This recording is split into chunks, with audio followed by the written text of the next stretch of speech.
कानून वारे वज़ीर ज़ियाउल हसन लंजार सिंध असेंबली ॿाहिरां मीडिया सां ॻाल्हि ॿोल कंदे चयो आहे त अॼु खां पोइ सिंध में सूबाई एहतसाब एजेंसी जो कानून लागू थियण बैदि नेब वफ़ाक़ी इदारनि खां सवाइ सूबे में का बि कार्रवाई न करे सघंदो। पावर कंपनी वारो बिल बि हाणे एक्ट बणिजी चुको आहे।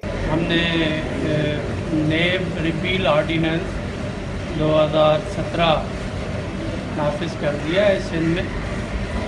गवर्नर साहब ने इसकी असेंट तो नहीं दी, लेकिन जो आर्टिकल 116 का सब आर्टिकल 3 है उसके मुताबिक अगर 10 दिन में गवर्नर साहब असेंट नहीं देते हैं किसी बिल की सेकंड टाइम, तो वो ऑटोमेटिकली एक्ट बन जाता है और आज हमने ये जारी कर दिया। कानून वारे वज़ीर जो चवणो त सूबाई एहतसाब एजेंसी कानून लागू थियण सां नेब में हलंदड़ केस आर्ज़ी तौर एंटी करप्शन अदालत ऐं बैदि में एहतसाब अदालत मुंतकिल थी वेंदा। नेब अदालतों में जो केसेस वफाक से मुतालिक इल्ज़ामात हैं कि उसमें कोई खुरद है वफाकी इदारों के हवाले से या वफाकी कोई डोनर एजेंसीज़ के हवाले से या व्हाटएवर जो भी वफाकी एसेट्स हैं उसके हवाले से, वो केसेस नेब अदालतों में चलेंगे।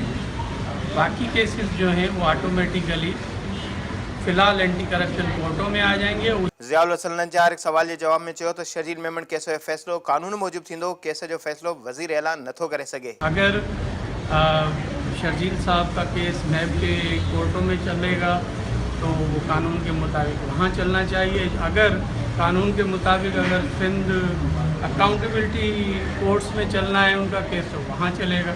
सीएम साहब को तो इख्तियारात नहीं है, कानून से बालातर कोई भी नहीं। निजी पावर कंपनी बाबत जवाब में सूबाई वज़ीर जो चवणो त गवर्नर सब्सिडी बिल ते सही न कई, जंहिं करे इहो बिल हाणे एक्ट बणिजी चुको आहे। गवर्नर सिंध पारां सूबाई एहतसाब एजेंसी ऐं power company subsidy bill act बणिजी चुका आहिनि। कानून मूजिब हाणे नेब जो सूबे जे खातनि में किरदार ख़त्म थी चुको आहे। कैमरामैन अरसलान खान सां गॾु फयाज़ कुरैशी, सिंध टीवी न्यूज़, कराची।